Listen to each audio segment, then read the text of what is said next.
Ya baik, Assalamualaikum warahmatullahi wabarakatuh. Ya, jumpa lagi dengan Ibu. Pada video pembelajaran kali ini kita akan lanjutkan membahas materi tentang induksi matematika. Kalau pada pertemuan sebelumnya kita sudah membahas pengantarnya, yaitu tentang rotasi sigma. Nah, sekarang rumus yang kita peroleh pada rotasi sigma akan kita buktikan dengan menggunakan induksi matematika. Jadi induksi matematika itu merupakan suatu metode yang digunakan untuk membuktikan kebenaran rumus dari suatu deret, ya. Dan induksi matematika itu ada 3 jenisnya. Ada induksi matematika sederhana, ada induksi matematika kuat, dan ada induksi matematika yang diperluas. Pada video pembelajaran kali ini kita akan khusus membahas tentang induksi matematika sederhana, ya. Jadi induksi matematika sederhana ada 2 langkah yang akan kita gunakan untuk membuktikan kebenaran dari rumus deret tersebut. Langkah yang pertama, buktikan Pn benar untuk n sama dengan 1. Langkah yang pertama ini bisa disebut sebagai langkah awal atau langkah basis, ya. Pn ini apa? Jadi rumus deret tersebut kita nyatakan dalam bentuk Pn. Pn ini adalah pernyataannya, ya. Untuk n sampai dia Pn ini deret tersebut dia bernilai benar untuk n sama dengan 1. Artinya pada saat kita mensubstitusikan n sama dengan 1,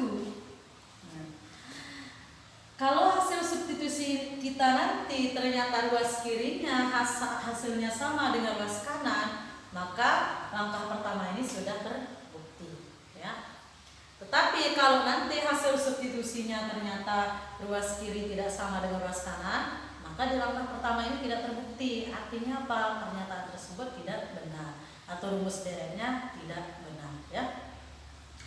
Kalau dia di langkah pertama sudah tidak terbukti, ya kita boleh tidak melanjutkan ke langkah yang kedua, ya. Kemudian di langkah yang kedua kita asumsikan Pn benar untuk n sama dengan k. Akan dibuktikan Pn benar untuk n sama dengan k plus 1. Artinya apa? Ya, andaikan Pn ini benar untuk n sama dengan k, ini kita asumsikan, akan kita gunakan untuk membuktikan bahwa Pn juga benar untuk n sama dengan k plus 1. Jadi pada saat kita menguraikan n sama dengan k, hasil penguraian yang kita peroleh ini juga akan kita gunakan pada saat kita menguraikan Pn untuk n sama dengan k plus 1. Ingat ya, hasil penguraian di sini nanti akan kita gunakan pada saat kita menguraikan Pn untuk n sama dengan k plus 1, ya. Baik, untuk lebih memahami bagaimana kalau kita lanjut ke contoh saja, ya.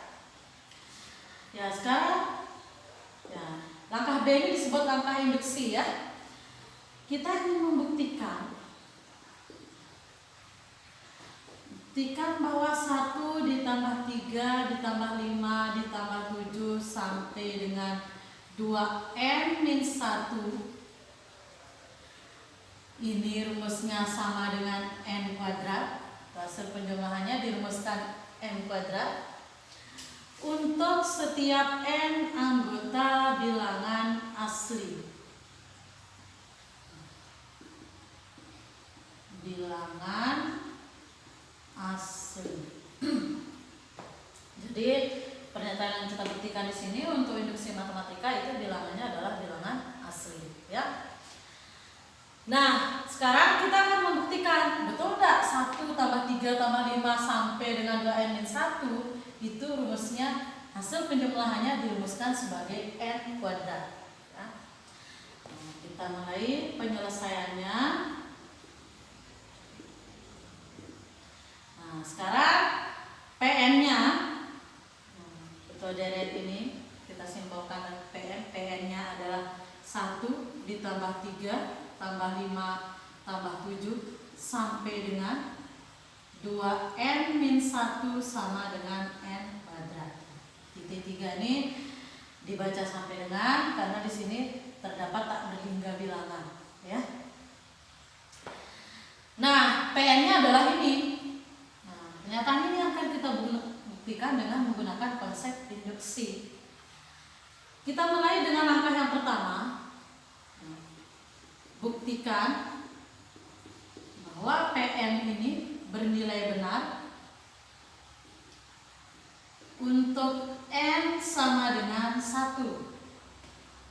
Nah, seperti yang bilang tadi, N sama dengan 1 ini kita substitusikan. Nanti kita lihat hasilnya. Sekarang 2N min 1, N-nya kita ganti dengan 1, maka ini akan menjadi 2 kali 1 min 1. N-nya kita ganti dengan 1. Selanjutnya di ruas kanan pun kita ganti N-nya dengan 1. Ya, N kuadrat, makanya akan menjadi 1 kuadrat. Berikutnya 2 kali 1, 2, dikurangi 1 hasilnya adalah 1. Kemudian 1 kuadrat ini juga hasilnya adalah 1. Bisa diperhatikan bahwa ruas kiri ini sama dengan ruas kanan. Oleh karena ruas kirinya sama dengan ruas kanan, maka langkah basisnya sudah terbukti. Karena langkah basis sudah terbukti, kita lanjut ke langkah induksinya. Ya, asumsikan PN ini benar untuk N sama dengan K, akan dibuktikan bahwa PN juga benar untuk N sama dengan K plus 1. Nah, jadi ya kita asumsikan PN benar untuk N sama dengan K, berarti nanti pernyataan ini yang pertama kita ganti N-nya sama dengan K, langkah berikutnya untuk N-nya sama dengan K plus 1, ya. Jadi untuk N sama dengan K, atau boleh kita tulis dulu kembali PN-nya. Pernyataan yang kita punya di sini 1 ditambah 3 ditambah 5 ditambah 7 tambah sampai dengan 2N min 1 dirumuskan sebagai N kuadrat. Ya, untuk N sama dengan K, untuk N sama dengan K, maka pernyataan ini atau rumus deret ini akan menjadi 1 ditambah 3 tambah 5 tambah 7 sampai dengan, nah sekarang karena N-nya sama dengan K, maka N ini kita ganti dengan K. Maka ini bukan 2N min 1 lagi, tetapi 2K min 1, karena N-nya kita ganti dengan K. Di ruas kanan pun demikian, N-nya kita ganti dengan K, maka ini akan menjadi K kuadrat. Boleh kita simpan dulu, ya. Jadi ini hasil penguraian untuk N sama dengan K. Selanjutnya untuk N sama dengan K plus 1, berarti nanti N-nya kita ganti dengan K plus 1. Ya, jadi untuk diperhatikan, sebelum ada N sama dengan K plus 1, itu ada N sama dengan K. Adapun tadi kita sudah menduga bahwa PN-nya benar untuk N sama dengan K, ini kita gunakan untuk membuktikan PN-nya juga benar untuk N sama dengan K plus 1. Sekarang tinggal kita uraikan. Pernyataannya kan menjadi 1 ditambah 3 ditambah 5 ditambah 7 ditambah sampai dengan, nah perhatikan, ini kan kita mau menguraikan untuk N sama dengan K plus 1, N-nya kita ganti dengan K plus 1. Tetapi kita perlu ingat bahwa sebelum N sama dengan K plus 1 itu ada N sama dengan K. Sehingga kalau N-nya sama dengan K, maka ini akan menjadi 2K min 1, N-nya sama dengan K. Nah setelah ada N sama dengan K, barulah itu ada N sama dengan K plus 1. Maka N-nya kita ganti dengan K plus 1.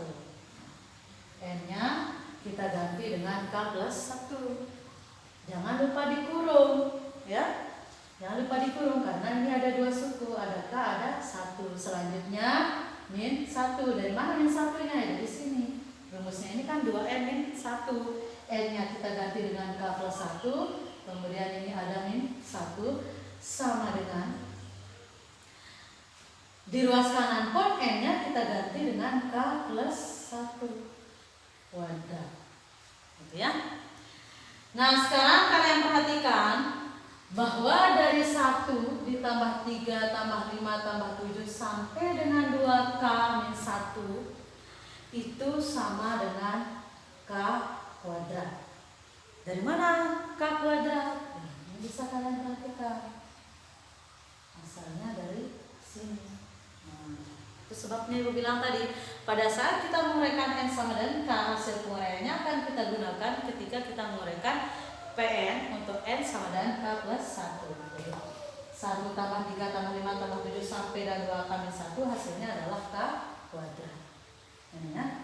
Selanjutnya ini turun plus 2 kali K plus 1 min 1 sama dengan K plus 1 kuadrat. Berikutnya, karena kita ingin membuktikan bahwa ruas kiri sama dengan ruas kanannya ditetapkan ya. Yang kita uraikan itu hanya ruas kiri. Ruas kiri kita uraikan supaya sama dengan ruas kanan, ya. Nah, jadi K kuadrat plus 2 kali K, itu adalah 2K, 2 kali 1 itu 2, turun min 1 sama dengan K plus 1 kuadrat. Jadi di langkah induksi ini ruas kanannya kita tetapkan, tidak kita uraikan. Yang kita uraikan itu hanya ruas kiri. Selanjutnya suku yang sejenis kita gabung, ya. K kuadrat plus 2K, 2 kurangi 1 itu adalah 1, ini sama dengan K plus 1 kuadrat. Bentuk dari K kuadrat plus 2K plus 1 ini bisa kita faktorkan. Hasil pemfaktorannya adalah K plus 1 kali K plus 1 sama dengan K plus 1 kuadrat. Kelas 10 kalian sudah belajar pemfaktoran, bisa kalian cek betul enggak? Cara ngeceknya tinggal kalian uraikan. Hasil penguraiannya harus sama dengan yang di atas. Bentuk K tambah 1 kali K tambah 1 bisa kita singkat penulisannya menjadi K plus 1 kuadrat. Ini sama dengan K plus 1 kuadrat. Bisa diperhatikan sekarang ruas kiri sudah sama dengan ruas kanan. Karena ruas kirinya sudah sama dengan ruas kanan, maka langkah induksinya sudah terbukti. Nah, jadi berdasarkan penguraian pada poin A, penguraian pada poin A dan B, terbukti bahwa 1 ditambah 3 ditambah 5 ditambah 7 sampai dengan 2N min 1 itu sama dengan N kuadrat untuk setiap N anggota bilangan asli. Nah, jadi terbukti bahwa 1 tambah 3 tambah 5 tambah 7 sampai dengan 2N min 1 sama dengan N kuadrat untuk setiap N anggota bilangan asli. Jadi sekian dulu untuk contoh induksi matematika sederhana. Contoh berikutnya bisa dilihat pada video pembelajaran yang berikutnya. Sekian, assalamualaikum warahmatullahi wabarakatuh.